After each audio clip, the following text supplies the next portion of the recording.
시간에 맞춰서 와서 넣어주는데요. 88페이지 만복사 독이 일단 도전조사는 이거 하나 안 한 거잖아요. 그죠? 예. 그러고 문법 나갈 거에서 천사이쌤 국어사 부분 나가신 거 따라 잡으면 될 것 같고, 그러면 우리가 다 빠를 것 같아서 맞춤법 복습 좀 하도록 하겠습니다. 고고로 맞춤법 복습할게요. 만복사에서 조코 요리를 한 이야기. 공간적 배경 되겠습니다. 제목은 만점 노트 먼저 보실까요? 갈래는 이런 거 좀 챙겨야 되거든요. 내용일치에서 개수 문제에 한문 소설인지 한글 소설인지 분명히 헷갈립니다. 2분의 1의 확률은 항상 헷갈리니까 한문 소설 한번 체크해 주시고, 전기 소설이라고 했을 때 이때 읽히는 이해한 이야기. 그래서 귀신과 영혼과 사람의 사랑 이야기이다 보니까 명언 소설이기도 하고 전기 소설이기도 하다. 그리고 사랑의 이야기, 남녀 간의 사랑, 연정 소설. 전지적 작가 시점은 당연한 이야기고요. 시간은 조선시대의 남원을 배경으로 생사를 초월했다. 생사를 초월 밑줄 한번 꺼주시고, 전기소설의 특징입니다. 생사를 초월했다. 비현실적인 이야기를 다뤘다라는 것도 하나 기억해주시고, 작가 김시습에 대한 이야기를 좀 하자면, 김시습은 생육신이거든요. 89페이지 김시습 사람 작가 이름 밑에다가 생육신 하나 적어가겠습니다. 김시습의 생육신. 생육신이 뭐지? 사육신에서 죽음으로써 단종에 대한 절개와 지조를 지켰다면, 생육신은 살아서 단종에 대한 절개와 지조를 지킨 사람들 은둔했죠. 정치에 등을 돌리면서 세조의 왕권을 인정하지 않고 산으로 들어가는 거예요. 정치를 하지 않으면서 단종에 대한 지도를 지켰다. 생육신. 그러니까 약간 뭔가 현실에서 이루어질 수 없는 그런 이상적인 현실을 생사를 초월하는 비현실적인 세상에서 이야기를 풀어나가는 설정으로 자신의 가치관을 좀 풀어내자나 뭐 이런 이야기를 할 수가 있거든요. 그래서 김시습은 생육신이다. 그리고 우리가 또 하나 기억해야 되는 것이 금오신화. 금오신화라는 소설집 속에 만복사, 적호기, 이생기장전 등등의 소설 6작품이 전해져 내려오는데 언급하셨나요? 김시습, 금오신화 언급하신 것 같습니까? 6작품 혹시 이름 적어주셨나요? 그럼 무조건 시험에서 단답형으로 나올 가능성이 있습니다. 그 6작품을 만복사, 적호기, 이생기장전 적어주셨죠? 시우 부벽전기 적어주셨죠? 그 6작품의 작품 이름들 기억하셔야 됩니다. 늘 좀 갖고 가야 되는 배경 지식이기 때문에 금오신화 수록 작품 6개 책에 무조건 시험 직전에 그런 것들은 시우 부벽 정인데 정기 전자 적어가지고 틀려오고 이런 거에 한두 글자 때문에 기억 안 나서 틀리는 거 꼭 시험에서 주의해야 되는 사항이기 때문에 잘 체크합니다. 그 작품 그거 가가지고 이제 직전에 알려줄게요. 어차피 지금은 까먹을 거니까. 그럼 우리 89페이지 간 김에 4번 문제 보기 박스 보기 좋아할까요? 만복사 적호기의 양식이라는 인물은 좀 남자 주인공들이 대체로 이렇습니다. 불우한 삶으로 인해서 현실 속에서 봐봐. 김시습 역시도 이렇잖아. 자신의 욕망을 실현하지 못해. 자신의 욕망을 실현하지 못하는 애다가 밑줄 어디에서 풀어나간다? 비현실적인 삶의 공간에서. 양생은 결국 현실에서 문제 해결의 출구를 만들지 못하다가 밑줄을 한상 세계와의 존재와 교류에다가 밑줄 끄시고 이런 비현실적인 풍로를 통해 욕망의 충족을 경험을 한다. 욕망의 충족 경험 밑줄 한번 꺼주세요. 하지만 현실 세계와 환상 세계는 서로 다른 질서로 이루어져 있고 그래서 환상 세계에서 이런 욕망의 성취는 안타깝지만 아쉽게도 밑줄이다. 현실 세계까지 이어지지는 못합니다. 현실 세계까지는 이어지지 못한다도 밑줄 한번 꺼주시고 S 5번에 사자성어 별표 3개 한번 쳐주시고요. 이런 거는 막판에 쌤이 좀 정리를 해줄게요. 한꺼번에 그냥 사자성어 시험 범위에 들어가 있는 거는 딱 묶어서 한번 살펴보도록 합시다. 오케이. 본문 내용으로 갈게요. 다시 한 번 더. 특징 한 번만 더 짚어보고 비현실적으로 종기적인 내용을 다룬다. 그게 김시습의 삶이랑 우리가 연결되는 이야기를 언급했다. 이번에다가 크게 별표 하나 쳐주시고 우리 본문에서는 시가 나오는데 살펴볼 건데요. 삽입시가 등장하네. 시를 삽입에다가 밑줄 끄시고 시는 무엇의 문화? 정서의 문화. 인간이 내 얘기 좀 들어줘 하고 자기 감정 얘기하고 싶을 때 시를 창작을 하지. 소설 속의 시의 역할은 뭐다? 등장인물의 정서를 효과적으로 드러내요. 심리를 효과적에다가 밑줄 끄시고 그래서 삽입시의 기능 종종 왕왕 물어보니까 이번에 삽입시의 기능 한번 잘 생각을 해보자. 시를 삽입하여 인물의 심리를 효과적으로 전달한다. 옆에다가는 산문의 단조로움 극복이라고도 좀 적어놓자. 2번 옆에다가 산문의 단조로움을 극복한다라고 하면 막 이야기의 줄글에서의 등장인물의 사건, 인물 사건 배경의 이야기만 쭉쭉 이어지다가 단조로움을 극복하는 시의 삽입. 3번으로 가서 이런 거 중국을 우리나라로 중국을 공간적 배경으로 설정하지 않고 이쪽이자 우리나라를 배경에다가 밑줄 그시고 이런 점도 생각해 볼 수 있습니다. 중국을 배경으로 하지 않은 우리나라를 배경으로 한 다주적 성격. 전체 줄거리 한번 갑니다. 만복사 동쪽 골방에서 외로이 지내던 양생은 양생에다가 동그라미 한번 쳐주시고 너무 하고 싶은 것도 많지만 욕망을 충족시키지 못하는 약간은 쭈구리 양생. 부처님한테 소원을 빌게 돼. 저포놀이에 이기게 되면 여인을 점지해달라고. 나는 솔로를 부처님이랑 찍는 거죠.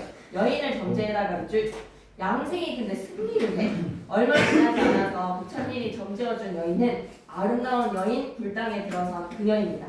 양생과 여인은 인연을 바로 막 첫눈에 눈이 맞아서 스파크가 터서 인연을 맺게 되고요. 사흘 뒤에 보련사로 가는 길목에서 다시 만날 것을 여인이 기약을 해. 보련사의 네오박스 한번 쳐주시고요. 다시 만날 것을 기약해달라는 줄. 그래서 여인이 다시 우리가 만난다면 이걸 뭔가 증표로 삼자라고 여인이 주는 물건이 있어요. 약속 장소에서 여인을 기다리던 양생은 딸의 제사를 치르러 가는 양반집 행차를 만나게 되는데 딸의 제사를 치르러 가는 애다가 밑줄 한번 꺼주시고 자신이 만났던 여인이 3년 전에 죽었던 그 집딸의 혼령이라는 것을 알게 됩니다. 빠바바밤. 은수저, 은주발 이런 물건 때문에 양생은 여인의 부모가 차린 음식을 여인과 함께 맛있게 먹고 이별을 하고요. 어느 날 밤에 여인이 혼령이 되어서 나타나 나는 다른 나라의 남자로 태어났다. 그러니 양생도 불도를 닦아서 윤회에서 벗어나라 라고 축복의 이야기를 전달합니다. 그래서 양생은 여인을 그리워하면서 지리산으로 들어가 버리는데 마지막 이야기가 이제 욕망이 실현이 현실까지 이어지지가 않아. 비현실 세계에서 욕망을 충족하고 난 뒤에 현실 세계로 돌아오면 그 욕망의 실현이 이어지지를 못한다.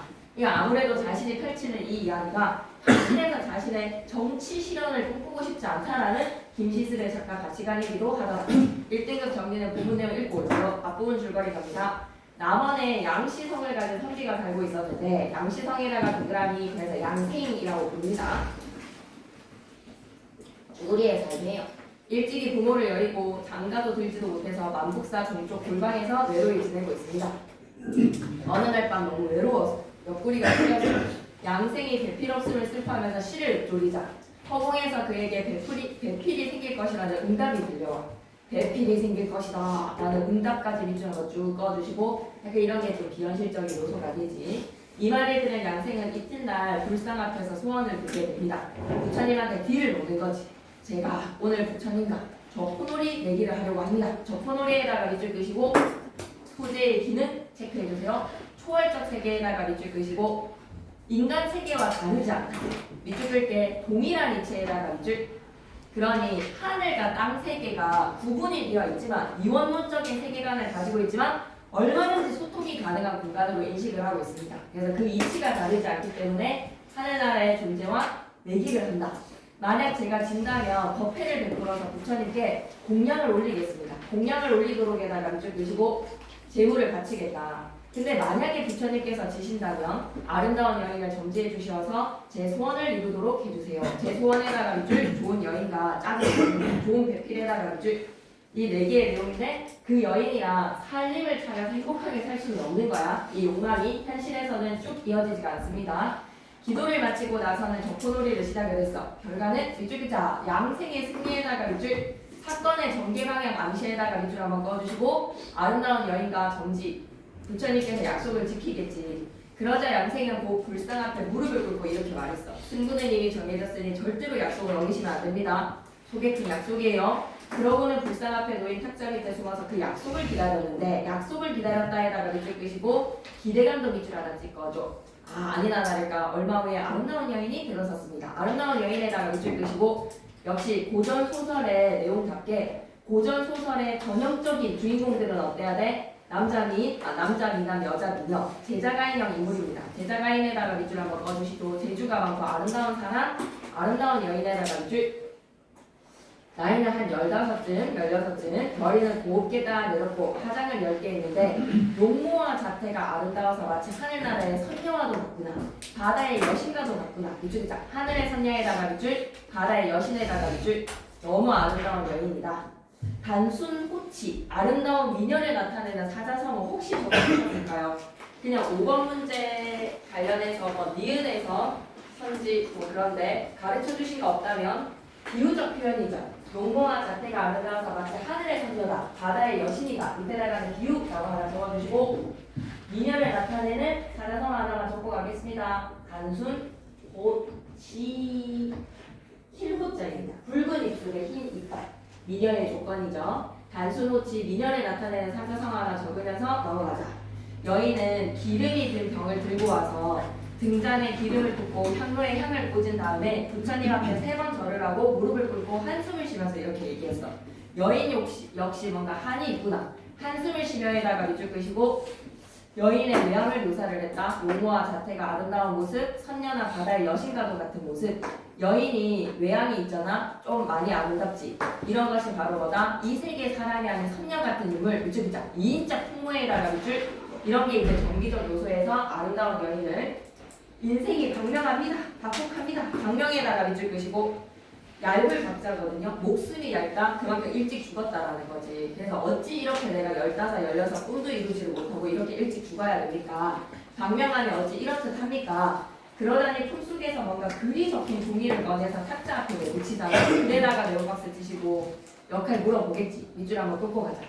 과거 삶의 내력 제시에다가 밑줄 나 어느 집안에 어떻게 태어나서 이렇게 살다가 죽었다 하면은 정보 제공의 기능에다가 밑줄 그시고 진짜 중요합니다. 여인의 삶에 대한 양력이네요. 과거의 삶의 내력, 정보 제공의 기능이겠죠. 그리고 이 글을 통해서 양생과 여인이 인연이 맺어진다. 인연에다가 밑줄 한번 꺼주시고 탁자 앞에 놓으면서 그 내용이 다음과 같았다. 알려주잖아. 아무 고을 아무 땅에서 사는 관계가 삼가 올립니다. 들어가봐. 여인의 기막힌 사연. 지난날 변방이 무너져서 맞아 조선 천만 초만 하더라도 이런 외구의 침입은 일어났으니까 외구가 침략에다가 밑줄 끄시고 13세기부터 16세기까지 우리나라가 무대가 되어서 해적들이 일본 해적이 잘 침략을 했습니다. 일본 해적에다가 밑줄 창과 칼이 눈앞에 가득하고 위급을 알리는 공화가 한 해 내내 이어졌는데 공화가 한 해 내내에다가 밑줄 끄시고 전쟁을 의미에다가 밑줄 한번 꺼주세요. 계속된 전쟁에 집들을 불타고 백성들을 잡아가니 사방팔방으로 달아나고 도망쳐서 친척과 하인들도 모두 흩어질 수밖에 없었어. 친척과 하인들도 모두 흩어졌습니다. 에다가 밑줄 한번 꺼주시고 남부연애 하나 적고 가겠습니다. 혼란한 상황에서 남자는 등짐을 지고 여자는 머리에 이고 라고 전쟁의 상황에서 피난을 다니는 흩어진 사람들의 삶의 모습 남부연애 안 가르쳐 주셨죠? 네, 그러면 그냥 적고만 가겠습니다. 사자성어는 항상 가르쳐 주신 것만 하니까 그러니까 구분만 하고 갈까요? 미녀가 딱 들어맞아서 단순 놓치 그리고 피난을 다녀야 되는 전쟁의 혼란한 상황 남부여대 그냥 적고만 가겠습니다. 혹시나 하셨을까 싶어서 한번 언급해봤어요.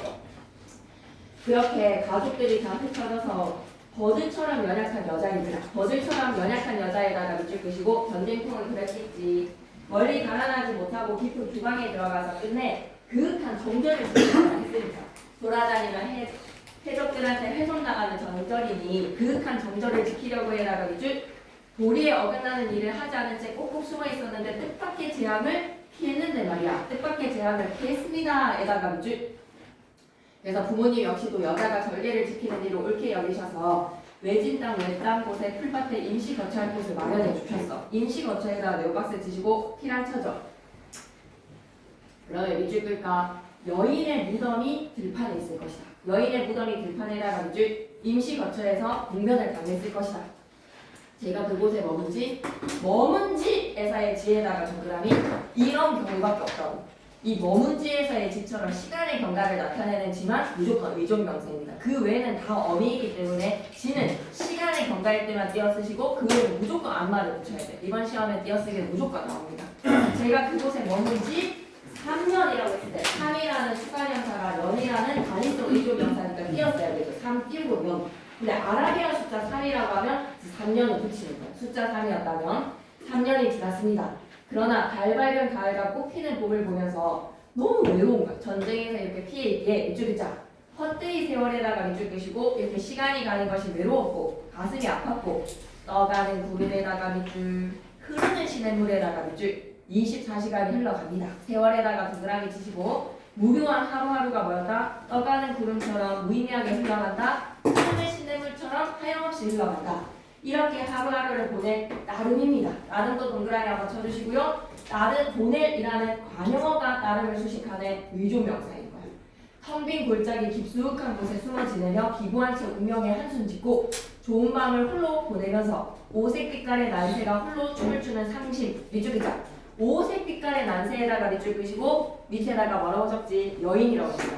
여인의 이름, 성이 나오지를 않아서 여인이라고 적습니다. 여주. 여인이 오색 빛깔의 난새였던 거야. 근데 홀로 춤을 춘다라는 거에서 나 홀로 외로이 지냈다라는 거지. 나 너무 예쁜데. 오색 빛깔의 난새. 나 지금 너무 예쁘고 지금 내가 리즈 시절인데 지금 이렇게 외딴곳 풀밭에 임시 거처에서 외로이 무료한 세월이 떠가는 구름 흐르는 시냇물처럼 흘러가고 있어서 홀로 춤을 추며 상심하였다. 세월이 흘러서 제 혼백이 사라지고 제 혼백이 사라지고에다가 밑줄 끄시고 어찌 죽었는지 사연 나오지 않습니다. 죽은 영혼에다가 밑줄 끄시고요. 혼백이 사라졌다. 여름날 겨울밤마다 가슴이 찢어졌는데 이러한 저를 부처님께서 불쌍히 여겨주시기를 간곡히 바라옵니다. 여인이 부처님 앞에서 죽은 영혼입니다 라는 것을 비유적으로 이렇게 표현을 하죠. 세월이 흘러서 제 혼백이 사라졌습니다. 여름날 겨울밤마다 가슴이 찢어져서 어떻게 죽었는지에 대한 이야기는 제시가 되지 않아 그러니까 머문 지 3년이 지났다라는 거에서 여인이 죽어서 부모님이 감회장을 했다라는 것을 이 부분에서 눈치를 채야 돼. 세월이 흘러 제 혼백이 사라지고 라는 부분에서 여러분 대체적으로 상은 몇 년상? 3년상을 지내잖아요. 다시 올라가 주세요.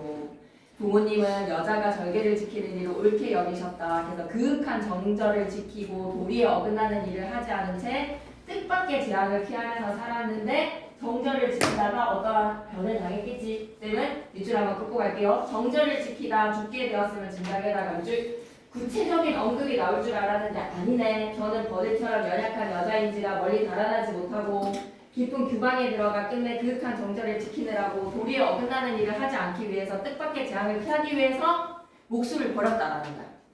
목숨을 버리고 정절을 지켰다라는 것을 마지막 부분에 세월이 흘러 제 혼백이 사라지지 않았다는 거에서 눈치채셔야 됩니다. 버들처럼 연약한 여자인지라 멀리 달아나지를 못했다. 규방에 들어가서 그윽한 정절을 지키고 도리에 어긋나는 일을 하지 않은 채 뜻밖의 재앙을 피했다는 걸 통해서 정절을 지키다가 목숨을 잃었구나. 체크 하나 해주세요. 그래서 여인의 절개를 지키는 일을 옳게 여긴 부모님이 외진 땅 외딴 곳에 풀밭에 임시 거처할 곳을 마련해 주었다. 감회장을 했구나라는 거 밑줄 긋자. 감회장된 지 3년에다가 밑줄도 한번 그어주시고 그래서 구체적인 자신의 죽음에 대한 언급은 없어. 그래서 혼백이 사라지고 여름밤 겨울밤마다 가슴이 찢어지는 3년의 시간이 흘렀는데 이러한 저를 부처님께서 이제 불쌍히 여겨주셔야 되지 않겠습니까? 사람의 생애는 미리 정해져 있고 사람의 생애는 미리 정해져 있고에다 밑줄 끄시고 가치관 짚고 넘어가야 돼. 운명론적 가치관이지. 운명론적 인생관에다가 밑줄 한번 그어주시고 업본을 피할 수가 없는 법이지 않냐? 업본을 피할 수 없습니다. 이런 거 다 운명론적 가치관입니다. 저의 기부한 운명에도 인연은 있을 것이니 하루빨리 계피를 얻어서 기쁨을 즐기도록 해주세요. 하루빨리 계피에다가 밑줄 마치 산 사람처럼 얘기하네. 계피를 얻게 해주세요. 양생의 소원과 일체에다가 밑줄 둘 다 부처님한테 소개팅 주선해달라고 요청을 했으니 부처님이 정지어주는 것은 쉬운 일이다. 이토록 지극히 간절한 기도를 저버리지 말아주세요. 배피를 얻기 위해서 기원하는 여인의 글, 여인의 죽음의 원인은 뭐라고? 정절을 지키기 위해서. 차라리 변을 택한 거야. 그래서 해적에게 목숨을 잃었을 것이라는 걸 추측할 수 있고 3년의 시간 동안 들판에서 감회장된 채 살아가다가 부처님 앞에서 혼백이 사라졌다. 그러니 나를 배피를 이어달라. 여인은 소원에 담긴 종이를 던지고 여러 번 소리내어서 슬피 울었다. 소원의 간절함에다가 밑줄 양생이 좁은 틈 사이로 여인의 자태를 보고는 너무 아름답거든. 밑줄 자 정을 진정하지 못하고 뛰쳐나가 이렇게 말했다에다가 밑줄 야호라고 환호를 하는 심정입니다. 기쁨의 마음으로 조금 전에 부처님께 글을 바친 것이 무슨 일 때문인가요? 여인이 바친 글을 읽어보고 나자 양생의 얼굴에 기쁨이 흘러넘칩니다. 기쁨의 밑줄 한번 꺼주시고 원하던 바니까요. 만났으니까요. 그대는 어떤 사람에게 혼자서 이곳에 오셨나요? 그러자 여인이 대답을 합니다. 저 또한 사람입니다. 저 또한 사람입니다에다가 이제 죽은 훈령이라는 사실을 숨깁니다. 그러니까 읽는 독자로 하여금도 죽었나 살았나 전체 스토리를 통해서 알 수 있는 거지. 홍백이 사라졌다는 거 전체 스토리를 통해서 짐작을 해야 되니까 죽은 영혼이라고 얘기하지 않습니다. 이쪽이자 자신이 사람이 아닌 것을 들킬까봐 경계에다가 이줄 어찌 의심하시는 거지요? 도둑이 제발 저리다에다가 이줄 그대는 아름다운 백피를 얻으면 그만이니 이렇게까지 가급하게 제 이름을 물으실 필요는 없습니다. 이승의 사람이 아님을 암시해다가 이줄 얘기 안 하는 거야. 부처님의 글에서도 부처님께 적는 글에서도 자신의 죽음을 암시는 할 수 있지만 드러내지는 않는다라는 것을 생각해줘.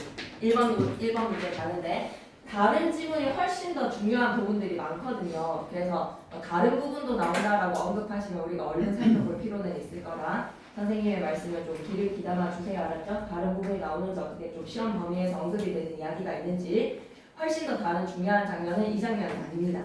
덕포놀이의 기능은 두 사람의 인연을 맺어주지요. 미주기자 만나는 계기에다가 밑줄 이런 걸 우리는 뭐다? 계기로 인해서 사건이 이루어지기 때문에 우연이 아닌 필연성입니다. 사건의 필연성에다가 밑줄 우연은요 어떠한 계기도 없이 생뚱맞게 만나게 되는 게 우연성이기 때문에 필연성이라고도. 자 그럼 우리 해설의 밑줄만 좀 긋고 갈게. 저포놀이에서 이기면 백피를 정지에다가 밑줄 이게 양생의 소원이었어. 근데 실제로 불당에서 여인이 들어서게 되고 자신의 짝이라고 생각해서 기뻐합니다. 한호작이야. 이와 같이 덕포놀이는 두 사람이 만나는 길이구나. 만나는 일에다가 밑줄 필연성 부여에다가 밑줄 각각의 구절에서 실시간으로 해결했으면 되는데 그냥 쌤이 쭉 읽고 내려왔거든요. 기억으로 갑니다. 양생은 그 불상 앞에 무릎을 꿇고 이렇게 말하는 것을 부처님한테 이제 소원을 빌겠지. 무릎을 꿇고 라고 하면 간절해. 욕망을 이루고 싶은 심리를 행동에다가 밑줄 그시고요. 간절하니까 무릎 꿇고 부처님한테 각 잡고 말씀드리는 거야. 행동에다가 말하고 간절함. 미은에서 비유적 표현 꼭 기억해. 마치 하늘의 선녀다. 바다의 여신이다. 단수노치의 미인이다. 라는 여인의 외양에다가 밑줄 딱 전형적인 미인상이야. 그리고 디귿으로 가서 버들처럼 연약한 여자예요. 멀리 가난하지 못하고 깊은 규방에 들어가 끝내 그윽한 정절을 지켰습니다. 정절을 위해서 자신의 목숨을 바쳤다.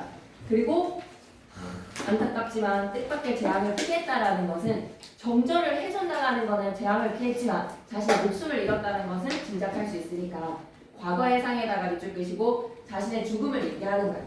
목숨을 좀 중시 여기지 않았다. 목숨을 오히려 경시 여기고 정절을 중시 여겼다는 거야. 그래서 자책감에다가 X 하시고요. 일종 좀 자긍심이 느껴지지 않니? 내가 목숨보다도 정절을 중시 여겼다라는 자부심이 드러나는 구절이야. 그래서 자책감에다가 X 해주시고요.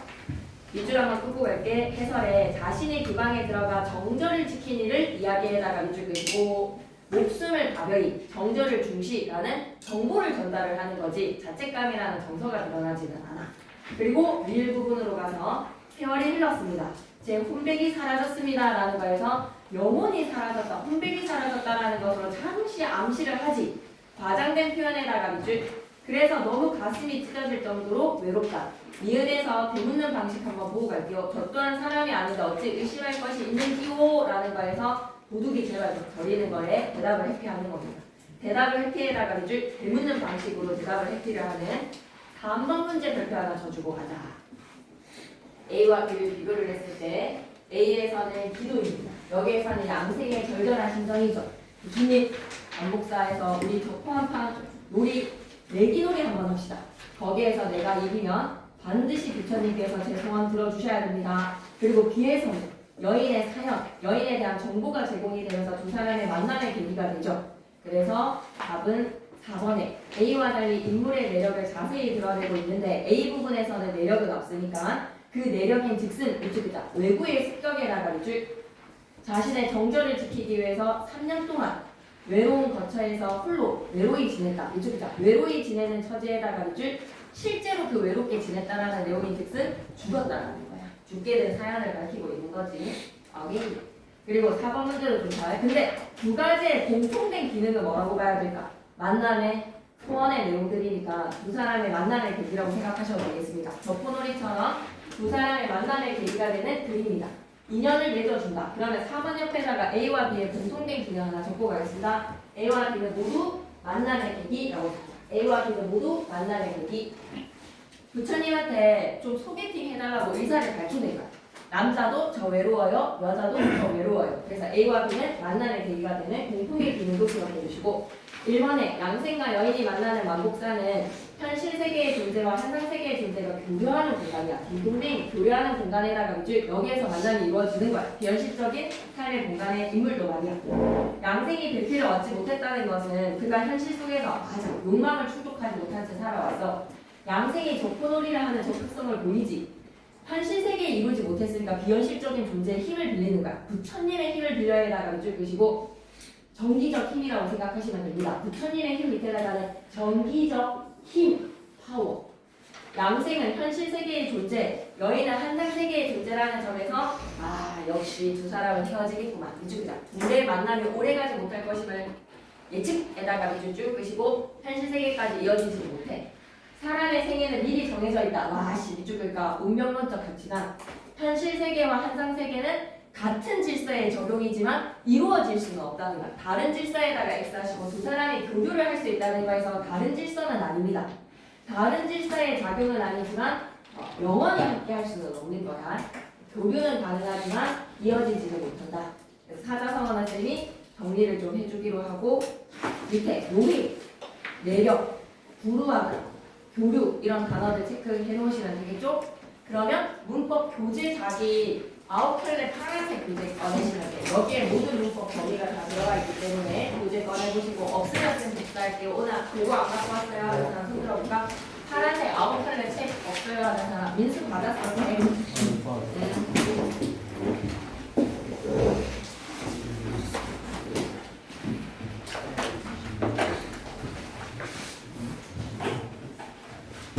책 없어? 복사할까?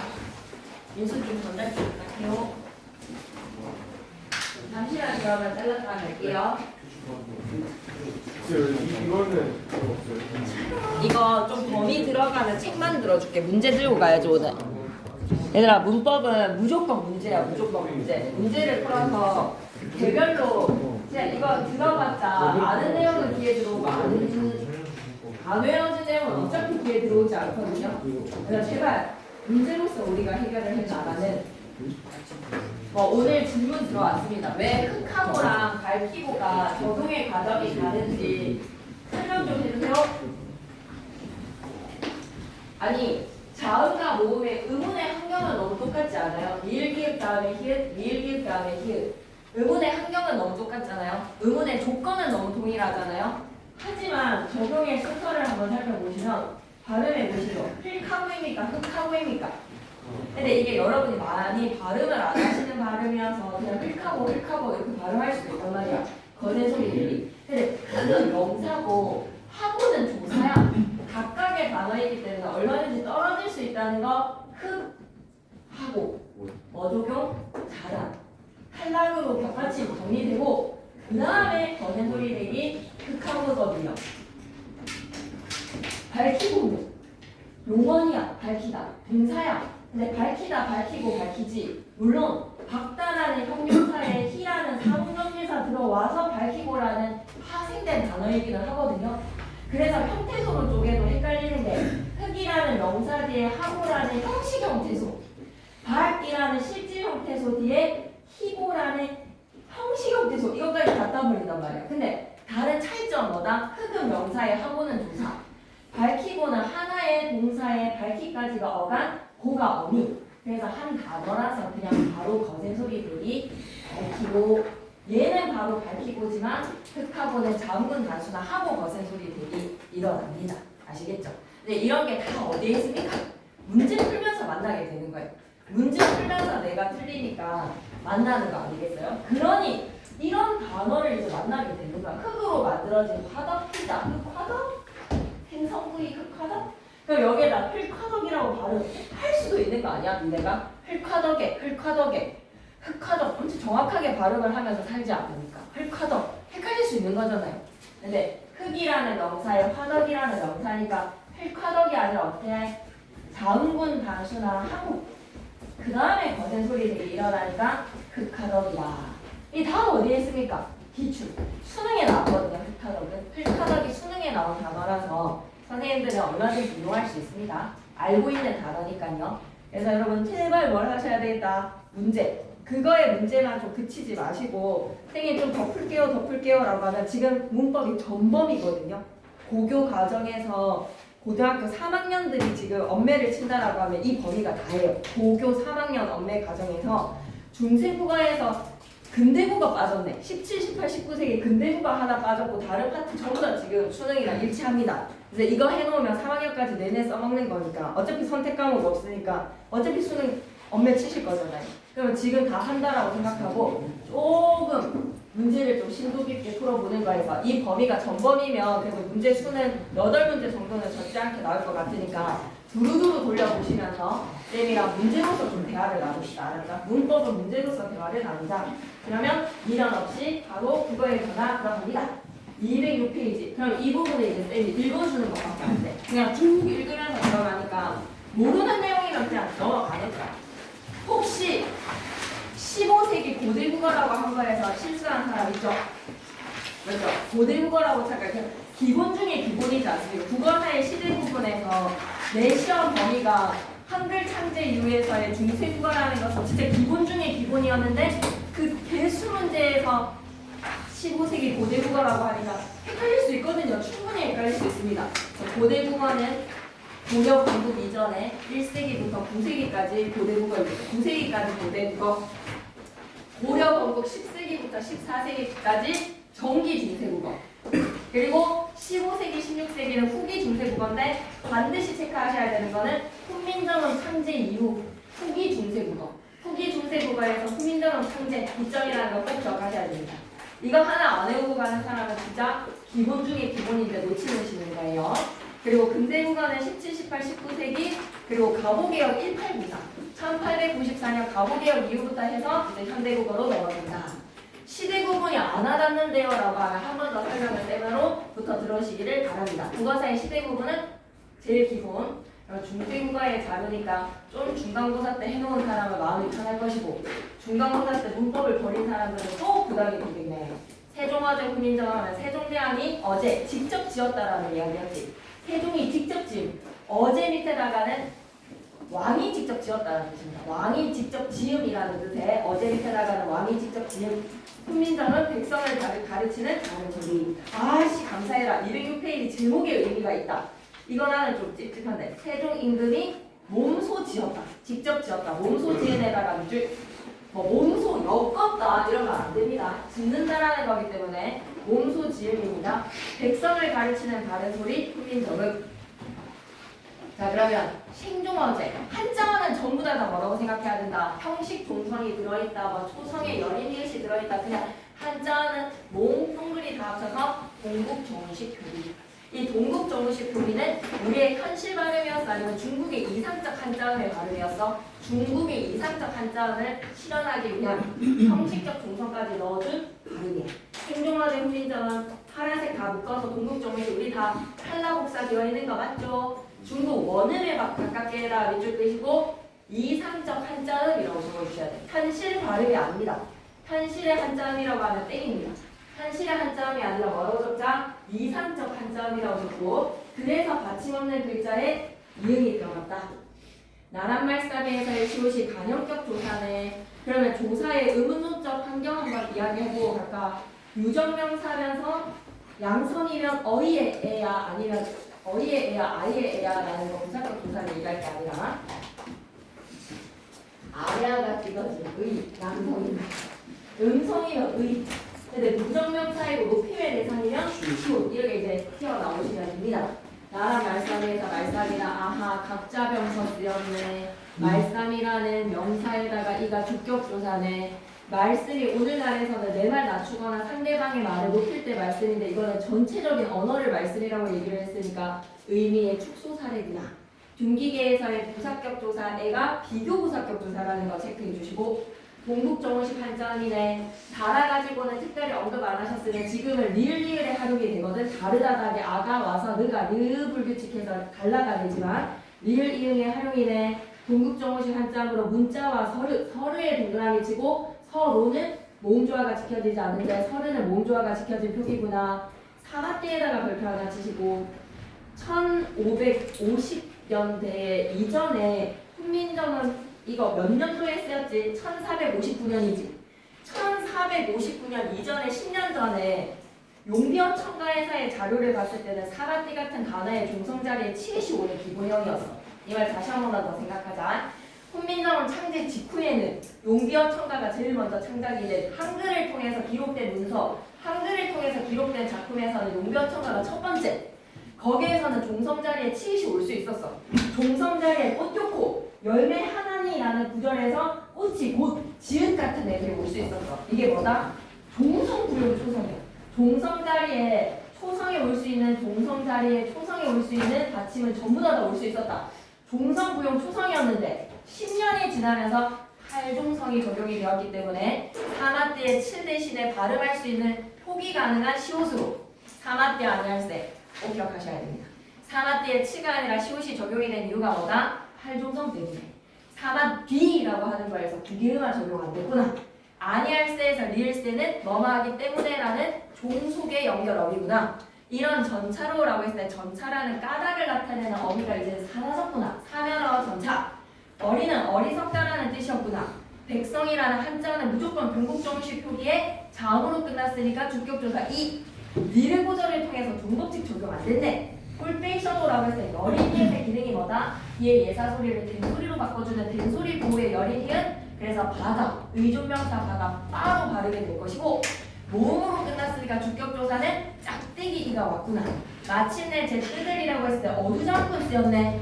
뜻 뒤에 목적격 조사의 의문문적 이형태를 생각해보면 자음으로 끝났기 때문에 알과 을 중에서 음성이니까 을이 택해진 거야. 알도 있었던 거야. 뜨들이라고 이어졌게 된 거야. 뜨들. 마침내 제 뜻을 실업혀디. 이해가 안 됐네. 못헐 할 때는 예사 소리를 된 소리로 바꿀 기능인가라고 봤더니 리은이 예사 소리지 된 소리로는 바꿀 수 없는 단어야. 그러면 절은고야. 못헐. 놈이라는 명사 뒤에 주격조사 이 이어졌게 되고 놈이라는 명사는 어떻게 생각해야 된다? 일반 남녀를 나타내는 넓은 의미에서 오늘날에는 남자 비속어니까 의미 축소 한이라고 하면 하다 많다라는 형용사가 오늘날에는 많다라는 형용사가 들었으니까 사멸어입니다. 사멸어. 하다가 많다라는 뜻을 지닌 이 하다는 사멸어가 되었고 아래아를 찍은 하다가 오늘날의 동사 하다가 된 거죠. 한이라 네 이거 시험에 나왔지. 내가 생략이 된 이 생략이 된 주격조사의 사례입니까? 아니죠. 나디의 짝대기이기 때문에 세종어제 훈민정음의 본문에서는요 주격조사의 생략은 사례로 없어요. 그래서 세 가지의 의문어적 이형태를 다 볼 수 있다 해서 오를 하셨다면 공부를 좀 우리가 너무 아쉽게 한 거죠, 그죠? 내가 아니라 내 뒤에 주격조사 생략이 아니라 나 플러스 짝대기이었어요. 나입니다. 나다. 내가 이를 위하여 동국정식 표기 랄에다가 동그라미 치시고 양성의 랄이 있었다. 이가 중성이거든. 중성이라서 를도 올고 랄도 올 수 있었는데 여기서의 랄이야. 어여삐는 불쌍하게 여긴 의미 이동의 사례의 단어입니다. 너겨에다가 기준 역시 둔법칙 되지 않았네. 새로 28글자 20에다가 동그라미 치시고 이 28자 안에 뭐가 들어가는지 각자 병서 28글자 안에 들어갈 수 있어요. 하동병서 들어갈 수 있어요. 연서글자 순경은 비읍 같은 거 연서글자 세로로 이어쓰기 가능합니까? 안 되죠. 그리고 무브프에 의가 오면 의가 우로 바뀌는 원수모가 일어나야 되는데 일어나지 않아서 28글자를 맹가노니 사람마다 하여금 수비니까 순경은 비읍은 28글자 하나 안 들어갑니다. 니가에다가 줄 문법칙 안 됐죠. 날로 수메라고 때 수메 얼마든지 천성이 있을 또 내셔야지. 어두장군에 쓰다라는 동사도 한번 생각해 보시고 명사형 전성어미 음과 옴 중에서 뭐 선택할 거야? 음성이니까 음이랑 같이 켜라. 숨. 음성이니까 부사격동사 어이의 애야 아이의 애야 어이의 애. 그리고 이어졌게 해주니 숨에. 날로 숨에. 편하게 뼈난 이런 거 뭐야? 동국정식 표기 할 따라민이라. 따라민이라는 그냥 이어적기지. 따라민이라 안에 명사형 어미 옴이 있다. 땡땡땡. 그럼 설명해 주셨겠지. 따라민이라는 명사형 어미가 들어있다. 명사 전미사가 들어있다. 설명해 주셨겠지. 따라민이랑 이어적기만 생각하시면 됩니다. 현대어 풀이 안에 네 가지의 창제 정식 기억해 주세요. 우리나라 말이 중국과 다르다. 자주 정식. 어리석은 백성이 말하고자 하는 바가 있어도 뜻을 능히 펴지 못하는 사람이 많아서 이것이 가엾게 여겨졌다. 애민 정식. 새로 28글자를 새로이 만들었다. 창조정신. 사람마다 하여금 쉽게 익혀서 날로 쓰면 편하게 써라. 실용정신까지 4가지 체크. 제목의 의미. 세종이 몸소 엮었다. 전해진다 땡입니다. 임금님께서 직접 지으신 백성을 가르치는 바른 소리. 1446년에다가 밑줄. 훈민정음 해례본은 46년에 간행되어서 한글 해설서라고 생각하면 돼. 얘들아, 니네가 기억을 이걸 쓴다면 말이야. 이건 한자, 분자의 초성자리의 그 기억이라고 생각하면 돼. 그때의 그 발음이야. 나는 자음과 모음에 대한 친절한 안내서라고 생각하면 됩니다. 내가 이거 어떻게 창제했는지에 대한 창제 원리를 밝히는 훈민정음 해례본의 어제 서문이 바로 세종 어제 훈민정음입니다. 훈민정음 해례본의 어제 서문에다가 밑줄 그시고 예의에다가 밑줄 서문과 예의 부분을 한글로 풀이를 한 게 세종 어제 훈민정음. 월인석고 첫머리에 실려있는데 팔종성이 적용이 된 1459년입니다. 한글이 창제가 된 거는 1446년이에요. 이때는 종성부용 초성이었어요. 하지만 1459년에는 팔종성입니다. 10년 지나고 나서는 팔종성입니다. 번역문이다. 그러면 세종임금께서는 한자로 기록을 했지만 그걸 번역을 한 한글 풀이글이라는 거. 번역문에다가 밑줄. 그래서 창제 정신을 밝히는 도시적, 설명적 성격. 훈민정음의 창제 정신과 창제 취지 4가지 기억하시면 돼요. 자조정신, 애민정신, 창조정신, 실용정신으로 4가지 기억해 주시고 창제 배경과 창제 정신이 잘 드러났다. 15세기 당시 국어의 모습을 보여주는 자료로서의 큰 가치를 지닌다. 그래서 우리의 수행평가가 뭐였다? 한 15세기 중세국어에서의 문학작품 속에 엿볼 수 있는 중세국어의 특징을 집어내는 거였잖아요. 그죠? 이제 얼마든지 다른 고깃박스가 주어지면 여러분이 익힐 수 있는 것처럼 이런 것들 이제 연습 익혀놓으면 됩니다. 207페이지 갈게요. 우리라고 했을 때 뒤에 뭐를 생각하자? 주격조사 생각. 주격조사에다가 밑줄 공집합 체크해 주시고 깊은이라는 걸 통해서는 뭐를 체크해야 되지? 이어적기. 난간에다가 동그랗게 치시고 자그만하게 별표. 난간을 통해서는 뭐를 기억해야 되지? 얘기해봐봐. 난간에서는 우리가 머릿속에 남아있어야 되는 게 뭐다? 난간. 좀 얘기해봐봐. 난간이라는 명사와 조사의 결합을 통해서 난간에서의 기본 형태. 원래 얘 명사 무슨 꼴이었지? 나, 모. 거기에 양성이니까 은이 올까 아니 올까 고조사 아니 선택. 그런데 나무라는 명사가 너무 독특한 명사. 기억 더 생긴 체험. 기억이 더 생긴다라는 기억 더 생긴 체험. 기억이 더 생기다 보니까 자기가 갖고 있는 모음은 항상 탈락입니다. 항상 다른 녀석과의 결합에서는 본인이 탈락시키고 다른 어미라든지 조사랑 결합이 되는 거예요. 그래서 이동해. 탈락. 기억이 더 생겨서 뒤에 붙이는 거야. 난다. 그래서 남 기억의 형태를 엿볼 수 있다. 이번 시험에도 나왔죠. 중간고사 때. 필기 하나 하고 가겠습니다. 나무에다가 조사 안이 더해졌어. 양성이니까 기억 더 생긴 체험. 남간이라는 형태가 되더라. 필기 알고 있으면 안 적어도 되죠. 모든 사람은 좀 적고 가자. 바람에다가 밑줄 한번 꺼주시고 바람이라는 명사 뒤에 아이의 양성의 부사격 조사. 원인이죠. 원인의 부사격 조사 바람 플러스 A입니다. 아니멜세 하면 또 리을세 나오네. 아니하기 때문에 리을세는 뭐라고? 종속의 연결어미. 아니하기 때문에 고토코에서의 곳의 지읒 좀 동그랗게 좀 적어봐. 이걸 만약에 천상의 쌤이 종성부용 초성이라고 얘기 안 하셔도 알아봐야 돼. 팔종성이라는 게 뒤에 나오기 때문에 중세국어의 특징에서 팔종성이 뭐지? 가느다란 물방울 시옷까지 디귿과 시옷의 발음이 달랐어. 디귿과 시옷의 발음이 달라서 팔종성은 야 우리가 지읒을 발음을 하지 않는데 치옷을 발음을 하지 않는데 크가 발음이 되질 않는데 왜 종성 자리에 크를 적고 트를 적을래? 발음이 될 수 있는 8개의 자음만 표기하고 읽자라고 한 게 팔종성이야. 그런데 용비어청가에서는 고초코에서의 곳에 지읒이 팔종성에 어긋나는 지읒이 들어와 있잖아. 그 말인즉슨 한글 창제 직후 1447년이야. 용비어 청가는 1447이야. 창제 직후에는 종성부용 초성이었다는 겁니다. 고초코에서의 지읒을 좀 체크를 해주시고요. 나중에 뒤에 나올 겁니다. 고초코에서 종성부용 초성이었다. 교쿠교코라고 하면 구개음화가 안 됐네. 여름이라고 하면 여름에다가 동그라미 치고 또 한 번만 체크하고 가자. 여름에서 명사형 전성어미는 옴성, 양성일 때는 음성일 때는 그리고 명사를 만드는 적사는 자다에다가 명사를 파생시켜. 자다라는 동사에서 명사를 파생시켜. 잠. 얼다라는 동사에다가 명사를 파생시켜. 얼음. 이렇게 명사로 품사를 바꿀 수 있는 단어를 발전시킬 수 있단 말이야. 역시 중세국어에서도 존재했어. 중세국어에서도 명사형 전성 어미 온과 어미는 온과 접사는 뭐가 있었다? 아래아래 찍은 양성. 음성에서는 음이 존재했다. 접사에서. 그래서 열다라는 동사는 음성이니까 뭐랑 찰까다? 음이랑 찰까다. 얼다에다가 음 붙여서 얼음이라는 명사가 파생이 되는 것처럼 열다라는 동사에다가 명사를 파생을 시키니 여름이라는 명사가 존재했다는 거야. 여름은 summer가 아니라 뭐라고 생각하자? summer가 아니라 열매. 중세시계에서의 명사로 열매의 여름이다. 그래서 열매가 하나니 열매가 많다. 무궁하다라는 거죠. 번성의 나라입니다. 꽃도 좋고 열매가 많다. 세미라고 하는 셈에다가 주격조사 이 깊은 하면 이어졌기. 물은에서는 여러분 알 수 있는 게 뭐지? 물이라는 원수모음만 안 된 명사 물. 원래 물이 되어야 되는데 원수모음만 적용이 되면 거기에다 보조사는 은이야 아니야라고 하면 음성이니까 은이 들어온 거야. 물은 가말의 밑에다가 어떻게 적고 가야 되지? 좀 더 힘내봐. 여기서 들면 아모네미만 못하니라 가말 플러스 에 원인을 나타내주는 부사격 부사 기억하셔야 됩니다. 가말 아니 그칠세 리을세는 이유를 나타내는 중속적 연결어미 내희에다가 별표 쓰게 시험에 나와야 되지. 이번 교과서에도 들어와 있었던 내용이니까 내가 히 종성체언이야. 내희에서는 히 종성체언이라서 이어졌기 내희 일어서 발아래. 발아래도 형태에서 쪼개놔야 돼. 발알.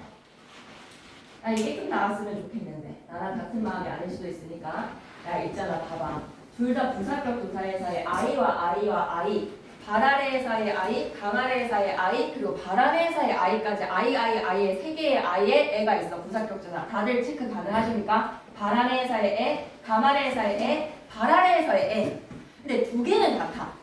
바람에서나 강아래에서의 애는 원인을 나타내주는 부사격조사로 똑같죠. 하지만 발아래에서의 애는 초소부사격조사입니다. 원인이 아니라 초소입니다. 보투입니다. 보투. 바다의 가난이라는 거에서 형태는 똑같이 아이에서의 애 부사격 조사지만 가말에랑 바람에서의 애는 원인이죠. 바람 때문에 가뭄 때문에 흔들리지 않아 가뭄에 마르지 않아 라는 아이는 부사격 조사의 원인이라면 발아래에서의 애는 처소 부사격입니다. 이 말 좀 이해가 되시나요? 세 개가 다 같은 종류의 부사격 조사다라고 하면 땡이야. 두 개는 원인이고 하나는 처소 부사격이야. 괜찮니? 가난이. 그래서 뿌리가 깊은 나무는 산드어트 풀이로 기초가 튼튼하나라. 바람은 실현의 내오해안 흔들리질 않으니까 꽃이 좋고 열매가 많다는 것은 문화적으로 유명하다. 샘이 깊은 곳은 유서가 깊은 나라. 가뭄이라는 내오해안에도 흔들리지를 않았으니 그치지를 아니하니 마르지가 않아 나라가. 그러니 내가에 이르러서 바다까지 갈 거야. 무궁한 발전. 그래서 바다에서의 애나 바람에서의 애나 가뭄에서의 애나 바람에랑 가뭄에는 똑같은데 바다에는 아니라는 걸 왜 이렇게 강조를 하고 싶죠?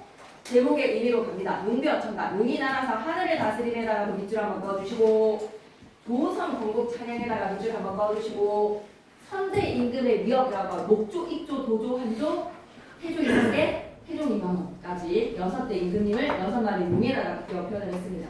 조선의 번성에다가 밑줄, 송축에다가 밑줄. 갈래는 앞장을 좀 기억할까? 조선의 건국에 대해서 우리 쿠데타입니다. 조선 건국의 정당성, 하늘의 천국으로 우리는 나라가 건국이 되었습니다라는 것을 알리는 갈래를 앞장이었고 송축입니다. 서사시랑 그래서 목적이 있어요. 목적시에다가 밑줄.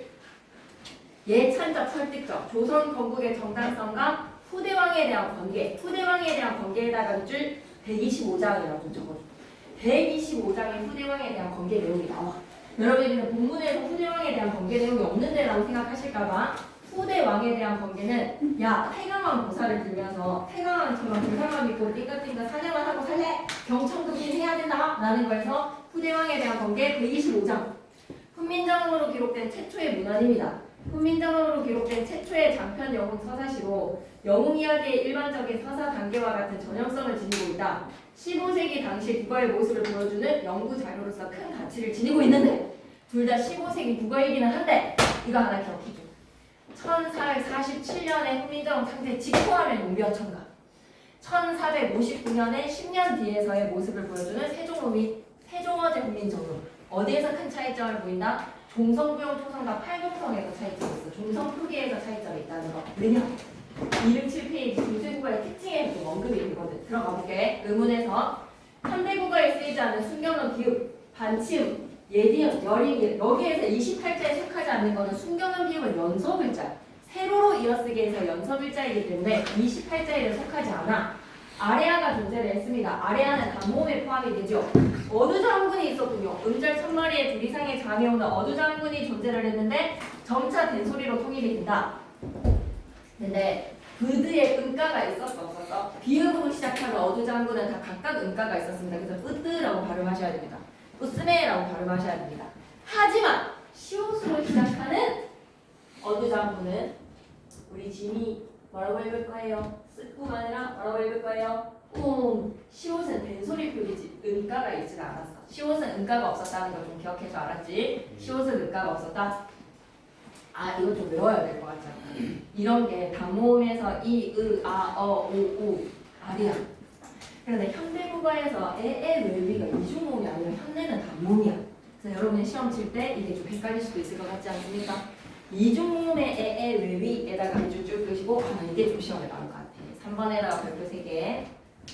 우리 고태 아저씨 힘내주세요. 고태는 3번을 체크를 좀 해주세요. 고태 스타일가 한번 넥슬라이스를 쳐줘라.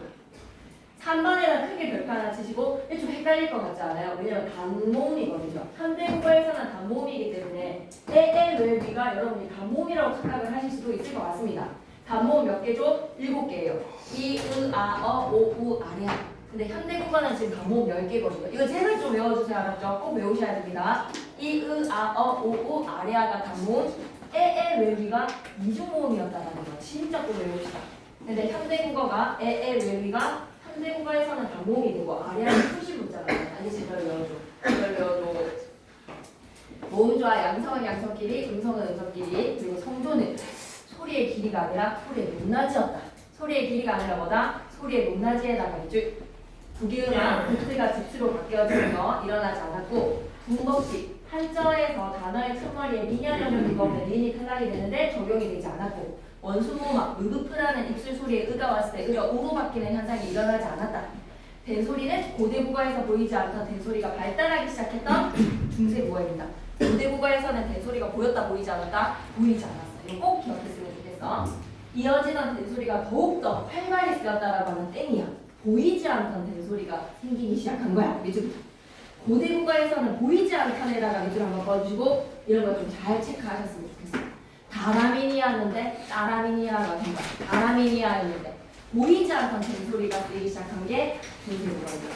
넘어가서 여기 이렇게 힘들어하는 모습 가슴 아프지만 좀 확인을 해야 되겠어. 띄어쓰기가 없었어. 성조는 글자 앞인데 글자 뒤라고 나올 수도 있어. 글자 오른쪽이라고 생각하면 땡이야. 글자 왼쪽에다가 동그라미 글자 앞이야. 뒤가 아니라.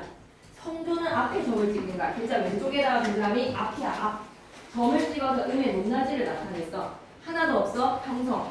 상성이면 점 2개. 낮았다가 높아지는 건데 상성에다가 자그마하게 별표 하나 치시고 천성일 때는 이거 언급하시면 분명히 내실 말이거든. 현대국어에서는 장음으로 남아있어. 점이 2개가 찍혔던 장음은 오늘날의 우리에게는 말, 하늘에서 내리는 눈, 이렇게 소리의 길이가 긴 구분해줘야 되는 단어들이 다 상성이었습니다.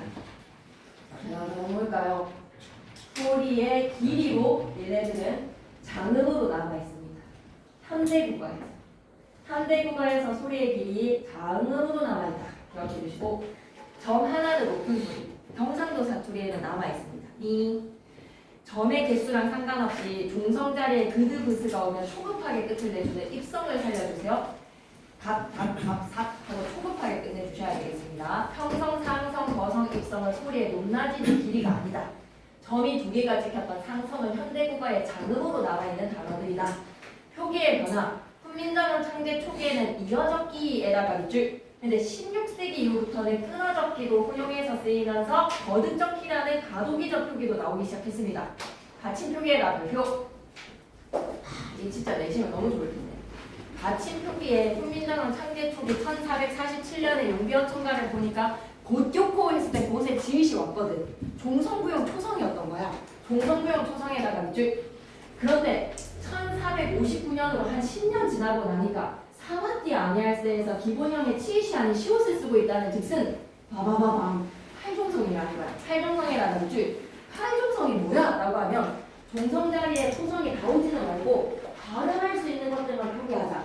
그느들을 무브스 응. 그 말인즉슨 디귿과 시옷이 종성 자리에 서로 다른 발음이었다는 거야. 1459년에 할아버지 미라를 떼어서 할아버지 읽어주세요 라고 하면 할아버지는 분명히 뭐야? 다른 발음을 하신다는 거야. 활종성의 종성 자리에 시옷과 디귿 두 개가 다 표기가 가능했었다는 것은 시옷과 디귿의 종성 자리에 발음이 달랐다는 것을 기억하셔야 되겠습니다. 그러면 적고 가실까요? 그느들을 무브스 응에서 디귿에다가 동그라미, 시옷에다가 동그라미 서로 다른 발음을 명심하자. 디귿과 시옷이 서로 다른 발음으로 둘 다 발음이 되고 표기가 됐더라. 동국 정식 표기는 중국 한자음 원음에다가 밑줄, 두 번째 동그라미에 중국 원음에 가깝게다가 밑줄. 그래서 이상적인 한자음의 발음이라는 거 기억해 주시고 모음의 종성에 이응을 적어서 초성, 중성, 종성을 모두 받았다. 됐지? 그리고 마지막 여린 이웃은 절음 보호, 된소리 보호, 그리고 동국 정식 표기에서 초성 자리에 여린 이웃이 올 수 있었어. 여린 이웃을 리을로 보충해서 우리 한자음에서 리을로 변한 중국 발음을 드로 이영고래 이런 거 좀 기억해 주시면 좋은데 이영고래라가 밑줄 이거 처음 들어보는 이야기인데요. 크게 그렇게 하나 치시죠. 한자어에서 종성 자리에 리을이 끝나는 거 있지. 달월자 이거 발음 어떻게 해줘야 된다. 여린 이웃 적어주면서 올 약간 절음 일 하고 끊어주는 거야. 이걸 뭐라고? 이영고래라고 해. 한자어 종성이 리을로 끝나면 여린 이웃을 넣어서 어떻게 읽어줬다? 트의 발음으로 읽었다는 거야. 절음의 느낌으로 이영고래입니다. 우리 한자음 리을에서 변한 중국 발음으로 T를 리을 히읗으로 표기를 해서 일 하고 읽었어요. 오케이? 약간 트의 느낌. 어휘는 확대냐, 축소냐, 이동이냐, 상어냐라는 건데 영감, 남자 노인이라서 확대, 농은 의미 축소, 어린은 의미 이동, 사마지는 사면어, 전차, 하리라. 그저. 한자어랑 고려어가 경쟁을 하다가 한자어가 많이 쓰였다. 오는 백으로, 증오는 천으로, 가람은 강, 미들은 용, 몽골어에다가 밑줄 긋고 여진어에다가 밑줄 긋고 보람에, 송골매, 두만, 몽골이나 여진에서 들어왔습니다. 몸으로 시작하는 조사와 결합할 때 밑줄 꺼지. 몸으로 시작하는 조사와 결합에다가 밑줄. 키읔 종성체어는 그드브스라는 용언이 그드브스라는 조사랑 결합할 때 스는 안 되겠네. 그드브. 키읔 종성체어이면 뒤에 결합할 때 예를 들어서 내과 하면 어떻게 되는 거야? 내과가 되는 거야. 내도 되면 내토가 되는 거야. 그리고 바로 시작하는 조사가 좀 잘 없지 않니? 그래서 좀 티가 안 날 텐데 기읍과 디귿과 비읍으로 시작하는 조사가 와도 거센 소리 대기를 통해서 히읗 종성 치환이라는 게 티가 났어. 그리고 어떤 경우에 모음으로 시작하는 조사가 와도 티가 나는 거야. 히읗이 뒤에 갖다 붙거든. 히읗 종성 치환에 티가 나는 환경. 그드브의 조사가 오거나 모음으로 시작하는 조사가 오거나 체크합시다. 히읗 종성 치환은 여전히 출제 요소가 되니까요. 모음으로 시작하는 조사 이와 결합을 할 때 단독으로 쓰일 때는 티를 낼 수 없었던 히읗이 더 붙는다. 나라에다가 이가 오면 나라히 모음으로 시작하는 조사뿐만 아니라 그드브로 시작하는 조사가 와도 거센 소리 대기로 갖다 붙을 수 있었습니다. 내토, 내화 할 수 있었습니다. 나라타, 나라토 될 수 있었습니다. 문법으로 갈게요.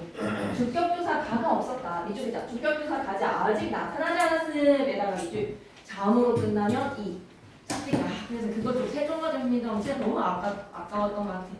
주격조사의 모든 형태를 엿볼 수 있다라고 하면 땡입니다. 세종과정 힘민정음에서는 뭐는 없었다. 주격조사의 생략은 없었다. 그래서 사례들 잘 봐주시고 넘어가서 209페이지의 목적격 조사는 을가는 자음으로 끝나는 을, 모음으로 끝나는 을인데 양성의 알과 랄이 있었다. 관역격 조사는 유정인지 무정인지를 따져라. 유정이면서 양성이면 아래야.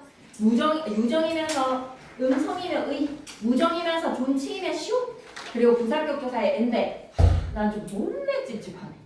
부사격 조사일 때는 비교 부사격 조사인지 초소 부사격 조사인지 원인을 나타내주는 부사격 조사인지 좀 구분을 하자. 그죠? 비교 부사격 조사는 분기에 했을 때에 바람에 가말에 그리고 바다에 구분 좀 하자고요. 그리고 내려와서 높임 표현에서는 시샤샤 시는 뭐야? 자음어미 앞에서 샤는 모음어미 앞에서. 근데 선생님 가샤대에서의 우리가 자음인데 왜 샤가 왔습니까? 라고 하면 5대였던 거야. 그리고 삽잡자를 시험에 내야 되지 않을까? 객체 높임의 선어말함이 삽잡자 13개. 쌤 이거 어떻게 집어넣는 건가요? 네. 친절하게 나의 옆에서 좀 속삭여 주시기를 바랍니다. 이거 어떻게 넣는지 잘 모르겠는데요 라고 하면 삽잡잡은 친절하게 설명을 할 테니 안 했나요? 한 번도 안 했나요? 2학년들이랑 한 걸로 갑자기 착각이거든요. 여러분은 한 번 안 했네요. 그죠? 부처님의 손길을 막거는 부처님의 손길 목적어를 높여야 되겠어. 부처님의 손길이니까 부처 간역격조사 넣어주는 거죠. 손길을 이어서 약간 손길을 막거는 어허 관역격조사 시옷은 높임의 대상이라서 잘 들어왔는데 목적어가 높임의 대상인데 왜 객체 높임법을 실현하지 않았는고. 그래서 전상희 쌤이 요청합니다. 기억에 높임 표현을 실현해주세요. 객체 높임법으로요 라고 요청이 들어오면 여러분이 하셔야 되는 작업은 어간의 동성자리를 봐주세요. 어간의 동성자리에 따라서 의문문적 형태 세 가지로 나뉘어집니다. 기본 형태 삽, 거기에서 변화가 된 잡과 잡 세 가지가 있는데 이것만 좀 외우시면 그 외의 경우는 삽이거든요. 우리 조조. 잡은 구리음화로 외우세요. 드트 드츠로 보시면 됩니다. 동성자리에 드트 드츠면 잡, 울림 소리, 노랑 양말과 모음이면 zap. 그 외의 경우는 삽. 그리고 어미 체크해 주세요. 객체 높임의 선언한 어미니까 어간이랑 어만 어미 사이에 선언한 어미 집어넣을 거잖아. 앞에 어간이 드트 드츠 잡, 울림 소리 zap. 그 외의 경우는 삽. 그리고 모음으로 시작하는 어미면 비읍을 순경한 비읍으로 바꾸면 돼. 그리고 이어졌게 해줘. 모음이니까 이어졌게 할 거야. 하지만 자음이면 그대로 삽잡잡 들어가는 거야. 수업 시간 하셨지? 전상희 쌤. 여기에서 한 몇 분 정도 투자했나요? 좀 설명 자세히 해주셨나요? 아직 수업은 안 했어요. 아직 수업 안 했나요? 조조는 다 했다라고 얘기했습니다. 성원이네는 이거 했나요? 이렇게 설명해 주셨나요? 좀 예시를 드시면서 쌤이 이거 단답형 나올 것 같은데 주고 이거 하는 거에서 했다고? 나한테 얘기해줘. 안 들었나요? 왜 그러시죠? 요새 왜 그러시죠? 한 거 같나요, 도현이? 아직 여기까지 안 나갔나요? 도현이는 기억이 나나요, 안 나나요? 아직 안 나갔나요? 다 나갔다고? 준이 반 나갔나요? 준이 반은? 들을 거 같나요? 안 했다고? 그럴 리가 있나? 풀고 넘어갔다고? 그럴 수가 있어?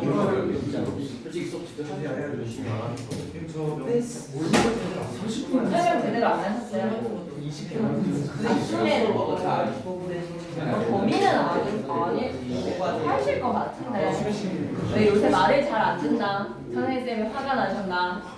그런 분위기는 아닐까요? 한 번만 해볼게. 그러면 여기 떡하니 있는데 시험 범위인데 안 하고 넘어갈 수는 없잖아, 그치? 한번 해볼게. 삽잡자 막거는 부처님의 손길을 막거는인데 객체 높임이 실현이 되지 않았다. 이걸 수정을 해라 라고 하면 앞에 어간과 어미의 환경을 봤을 때 어간이 기억이야.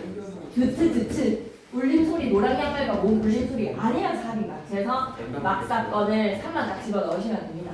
근데 부처님의 손길을 막아 라고 얘기했다면 여기 사이에 뭐를 집어넣고 삽을 넣어서 모음의 아라면 순경을 비읍으로 바꿔서 이어적기 막사 화로 끝나는 거지. 오케이? 하나만 맞아. 부처님의 음성을 듣고 이어적기 안 하겠냐? 듣고 부처님의 음성인데 객체 높임의 선언만 어미가 없다니 실현하자. 드트 기본 형태 먹은다고. 자, 그다음 부처님의 음성을 듣자고. 근데 부처님의 음성을 들어 어떻게 해줘야 된다고? 잡에다가 순경을 비읍 듣자고. 된다는 겁니다. 하실 수 있겠습니까? 그 다음에 하나만 부처님의 얼굴을 보고 부처님의 얼굴 자 부처님의 얼굴을 보아. 뭘로 바꾼다고? 더 올라간다는 거. 할 수 있겠어? 신경을 기울여 바르면 입술 가벼워 부부부부니까. 안 하셨습니까? 아예 설명을. 그럼 안 하셨으면 지금 진도 안 나간 사람들은 어떻게 설명하고 넘어가시는지 보고 쌤한테 얘기해줘. 그냥 이것만 읽고 넘어가셨다는 거야? 선생님 컨디션이 요새 안 좋으신가? 뭐 때문이지? 원래 좋아해요. 어? 원래 수업이 대충 좀 해주시는 분위기야? 근데 시험 문제는 대충은 아니니까 그래도 이게 시험 문제 범위로 들어간다라고 하면 어떻게 될지 모르겠다 그지? 그럼 약간 그렇게 하신다니까 되게 의아하기는 하네. 선생님들 그런 분 아니신데 상대 높이법 가자. 하나에다에서의 이에다가 동그라미 치시고 이 이를 뭐로 알아봐야 되는 거야? 평서문의 상대 높이법이야. 하나니 이가에서의 이에다가 동그라미 치시고 이걸 뭘로 알아봐야 돼? 상대 높이법의 하십쇼체야. 하십쇼체. 얘들아 이와 이의 등급은 하십쇼체 등급이라고 생각하면 돼. 하십쇼체. 하십쇼체 등급으로 의문형일 때 이신 거야. 그리고 3번의 의문 표현에다가 크게 별표 하나 치시고 인칭을 따져야 돼. 주어가 1인칭이나 3인칭일 때는 의문사가 없는 판정 의문문이지. 했냐 안 했냐 예 아니오의 대답을 필요로 하면 이것도 다 수업 안 하셨겠네. 했냐 안 했냐에서의 대답을 필요한 의문문은 판정 의문문이라고 합니다. 밥 먹었나? 숙제했나? 자나? 이렇게 물어보는 거 있죠. 했냐 안 했나? 아 완전입니다. 이렇게 한다든지 아 예 숙제했습니다. 아 아직 밥 안 먹었습니다. 예 아니오의 대답을 필요로 하는 의문문은 뭐라고? 판정이야 판정. 그런 판정 의문문에 경상도 사투리 뭐에 남아있지? 아로 남아있어. 밥 먹었나? 자나? 이렇게 물어보는 거예요. 숙제했나? 뭐로 물어본다고? 아로 물어봐. 그래서 종결 표현 가에서의 아야 아결의 어미로 끝나는 거야. 공격이 하나 적으냐? 적나 맞나? 물어본다. 맞나 적나? 아로 끝나는 거야. 적나 맞나? 아로 끝나는 겁니다. 그리고 의문사가 있다면 의문사에다가 밑줄 예 아니오가 아니라 그 의문사에 대한 대답을 요구하는 의문문은 설명 의문문. 설명 의문문에다가 밑줄 그리고 어디 가노? 누구? 이렇게 물어보는 거예요. 언제고? 뭐하노? 물어보는 건 뭐로 끝나요? 경상도 사투리에서 뭐로 끝난다고? 노노노. 정치적 발언 절대 아니야. 노노노. 노지. 형들이 내가 노노노 아니야. 노 하더라고. 노 정치적 발언 아니야. 노노노. 어색해요. 어디? 이제 어디 있나뇨? 라는 거에서 오해. 어디 가노? 뭐하노? 라고 물어보는 거에서 노인 거야. 알았지? 주어가 2인칭일 때 2인칭일 때는 의문사랑 상관이 없어. 무조건 주어가 2인칭일 때 니은다가 뭐다? 의문영어. 니 언제 한다? 라고 하면 현재시대 니은 아니야. 의문영어니 니은다. 의문영어니 니은다. 할 수 있겠어? 근데 이런 거 하나도 안 하셨다는 거지. 그럼 우리가 한번 물어보자. 누가 물어볼까? 선생님한테 가서 선생님 그럼 이거 다 시험 범위로 봅니까? 한번 여쭤보는 것도 나쁘지 않을 것 같습니다. 그럼 아마 쌤 생각에는 보라고 하실 것 같아요. 그러면 합작적으로 이해는 좀 하고 가야 되지 않나? 왜냐면 이거 옆에 문제도 있고 하니까. 시제 표현으로 봅니다. 시제 표현에서는 똑같아. 과거 해상의 서나말 어미는 너야. 현재 시제 서나말 어미는 니은이나 는이 아니야. 나야 나. 하나다에서의 나야. 현재 시제 서나말 어미 뭐라고? 나야. 미래는 똑같아. 니. 과거 더 미래 미는 똑같아. 하지만 현재는 나야. 명사형 어미에서는 뭐가 있었다고? 순해, 음과 종속적 연결어미, 리을세, 아니 그칠세, 아니 할세, 리을세를 기억하시면 되겠습니다. 그래서 안 좋은 하면 아니 양성이니까 음이 와야 되고 걷다에서는 음이 와서 거듭이 된다라는 점 기억해 주시고요. 그러면 조금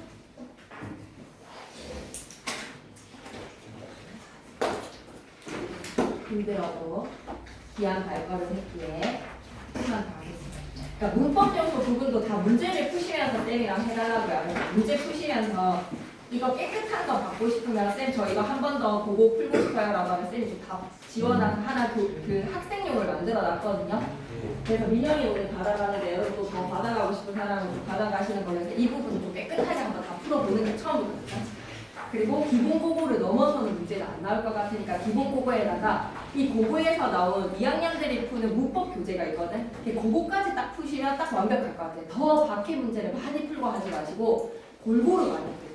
그래서 문학에서 시는 좀 한 번만 푼 사람은 두 번째 거 나왔으니까 시는 한 개 더 풀어보시고 그러면서 이제 문법하고 교과서 부분 좀 하고 하면 되지 않겠나 싶습니다. 그럼 180페이지 풀어보실래요? 이것만 딱 하고 보내줄게. 웃으면서 하자. 아하하하. 180에 한글 맞춤법 대원칙. 한글 맞춤법 대원칙. 빈칸 풀어놔도 손색 없습니다. 뭐를 대상으로 표준어에다가 동그라미.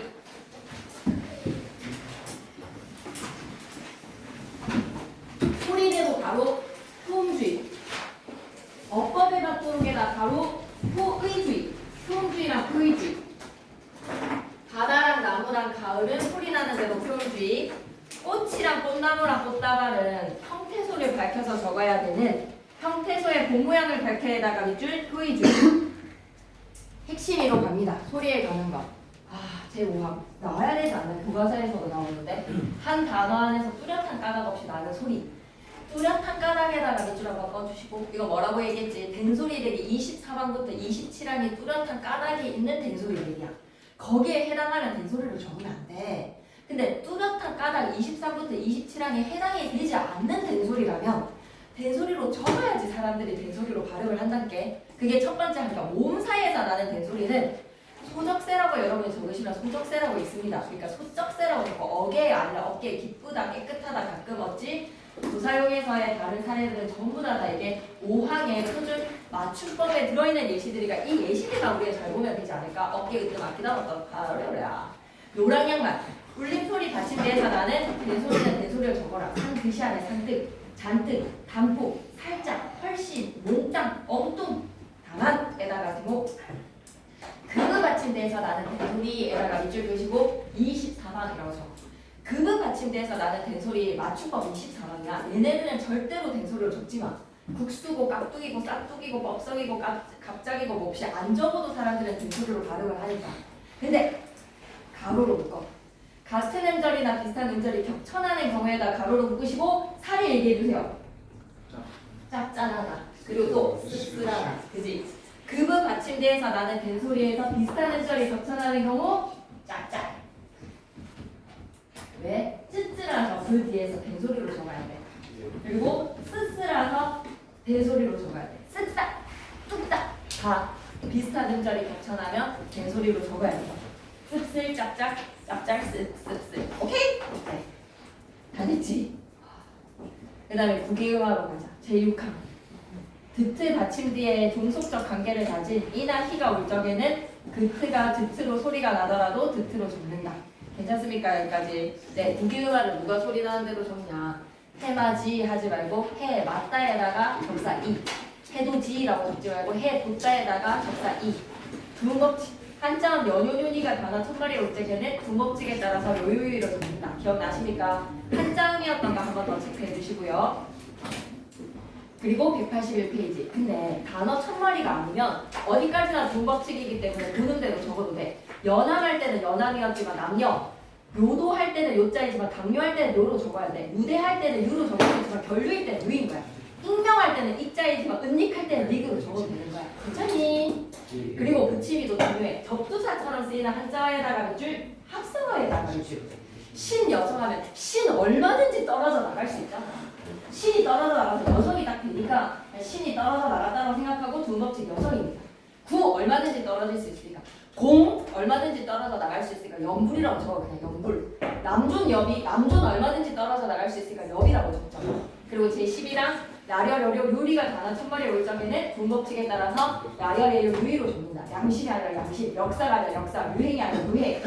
단어 첫 마리 이외의 경우는 계량이고 수령이고 사례고 금융인 거야.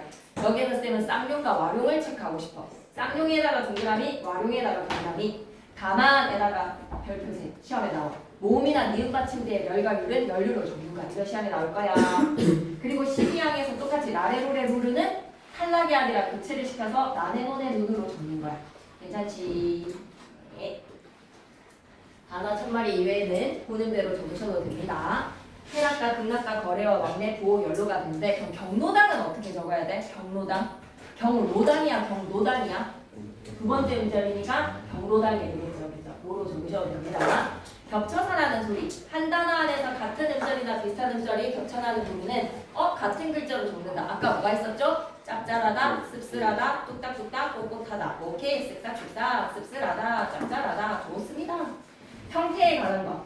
체언이랑 조사는 구분하셔야죠. 흑띠에 이랑, 으랑, 도랑, 말이랑. 한마디로 어법대로 적습니까? 소리나는 대로 적습니까? 제14항은 어법대로 적으라는 이야기입니다. 어간과 어미는 구별해서 적는다? 소리나는 대로 적는 겁니까? 어법대로 적는 겁니까? 어법대로 적으세요. 넘어가서 182. 아하, 중요한 것만 딱 실려있네. 어간에다가 동그라미. 다 진짜 중요하다. 이것도 수업 시간에 해주시는지 우리 기다리자, 알았지? 19항과 20항의 가장 큰 차이점이 뭘까? 19항에서는 어간이야, 어간. 어간에 이나 미음이 붙어서 명사를 발생시키는 거야. 근데 20항으로 내려와봐. 20항은 한경이 명사야. 명사에 이가 붙어서 또다시 명사가 되는 거야. 명사 뒤에 이야, 명사. 이거 한경 좀 구분할 수 있겠어? 19항은 어간에 이나 미음을 붙여서 명사로 발생시키거나 이나 희가 붙어서 어간인데 이나 희가 붙어서 부사로 파생이 되었을 때 길다에다가 이가 붙어서 길이, 깊다에다가 이가 붙어서 깊이, 걷다에다가 음이 붙어서 걸음, 밑다에다가 음이 붙어서 믿음, 같다에다가 이가 붙어서 같이, 붙다에다가 이가 붙어서 굳이, 익다에다가 희가 붙어서 익히. 얘네 다 뭐라고요? 어간에 이나 미음, 이나 희가 붙어서 부사로 파생입니다. 다마에다가 제목. 이나 음이 붙어서 명사로 바뀐 건데 밑줄 볼게. 어간의 뜻과 멀어진 것에다가 밑줄.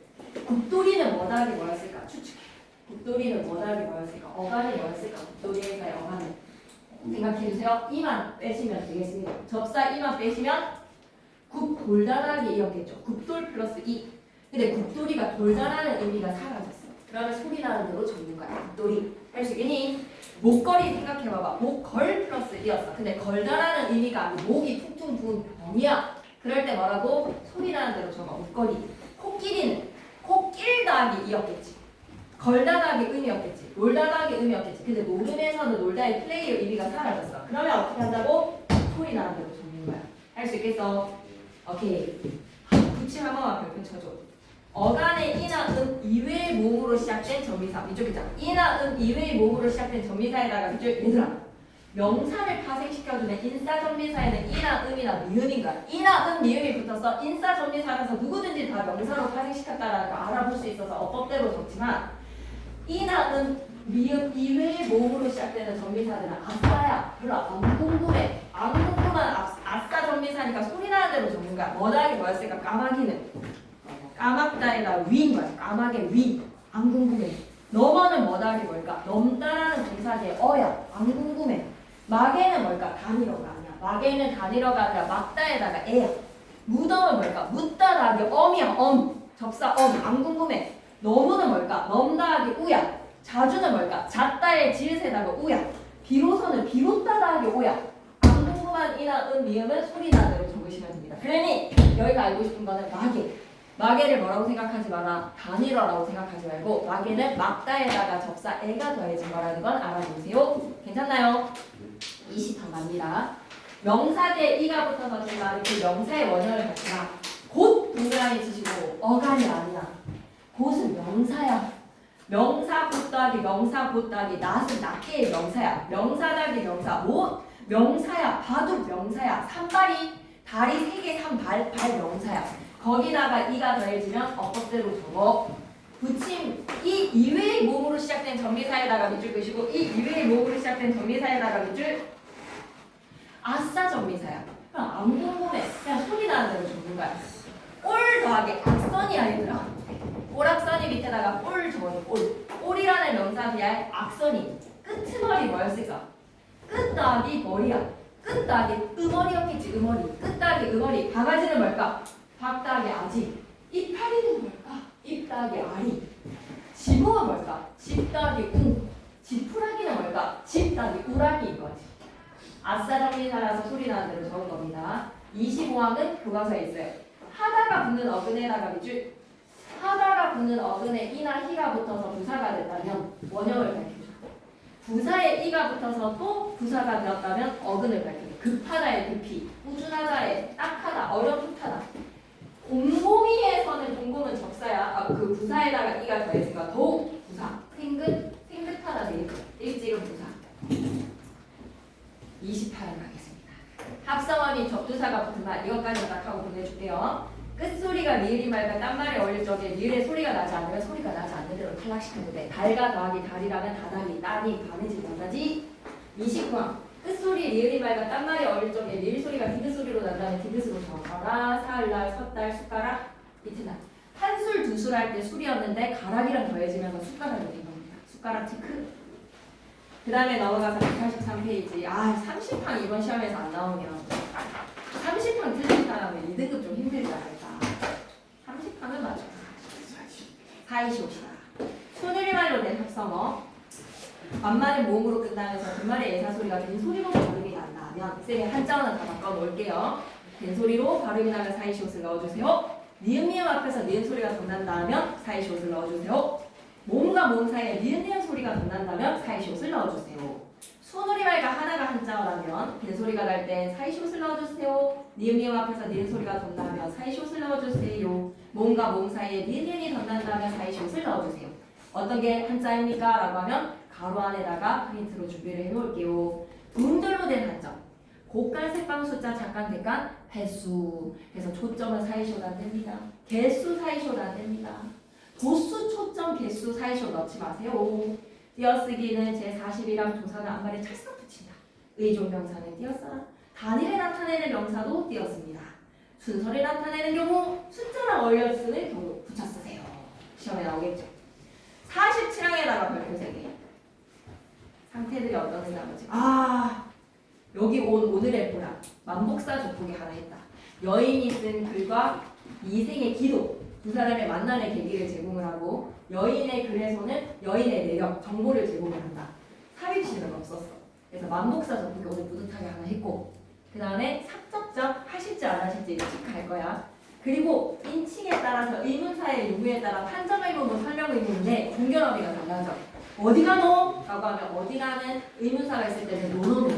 하지만 밥 먹었나? 숙제했나? 친구가 너로 끝난다? 아로 끝나. 그런 내용들은 되게 중요해. 근데 천혜리쌤이 안 하셨다라고 하니까 약간 민망해졌지만 내 실수는 있으니까 한번 지켜보는 거. 그거 그런 거 중세국가의 체크 필요합니다. 동성부용 조성, 탈동성 이런 거 오늘 중요한 거 했어요. 그리고 마지막 47항 하고 나면 밥값을 충분히 했어. 그러고 올라가는 거야. 근데 남을 사람들을 같이 하고 가는 거고 또 문제 풀고 싶은 거 받아가고 싶은 거 있으면 좀 기다렸다가 받아서 가주면 되고 47항에 나오면 그게 이걸 안 하시면 이게 시험 거기에 안 들어가는 건데 교재에 있으니까 47항 하는 거야. 본용어이랑 보조용어에 띄어쓰기. 쌤이 이거 할 때 강조했던 거 기억나? 이거 만약에 수업 시간 언급하시면 진짜 중요한 띄어쓰기니까 이거 수업 시간에 확인해보자 라고 했던 거 기억나? 띄어쓰기의 가장 하이라이트야. 본용어과 보조용어. 본용어를 서포트해주는 보조용어야. 보조용어는 띄어쓰는 것이 원칙이야. 밑줄이다. 보조용어는 띄어쓰는 원칙에다가 밑줄. 그런데 붙였어도 허용이야. 예를 들어볼까? 꺼져간다라고 했을 때 이때 가다가 고우는 아니지. ing지. 꺼지는 상태가 진행이 된다라는 가다는 고우의 가다의 본용어로서 자기 혼자서 기능을 하지 않아. 우리 간다라고 하지 않잖아. 꺼져 뒤에서 서포트를 해주는 간다가 뭐라고? 보조용어이야. 그리고 비가 올 듯하다에서의 듯하다 보조용어이야. 그래서 예시에 파란색 예시도 봐봐. 일이 될 법하다에서의 덥하다 보조용어이야. 아는 척한다에서의 척하다 보조용어이야. 얘네들은 붙였어도 되고 띄었어도 돼. 근데 반드시 띄었어야 되는 경우가 있어.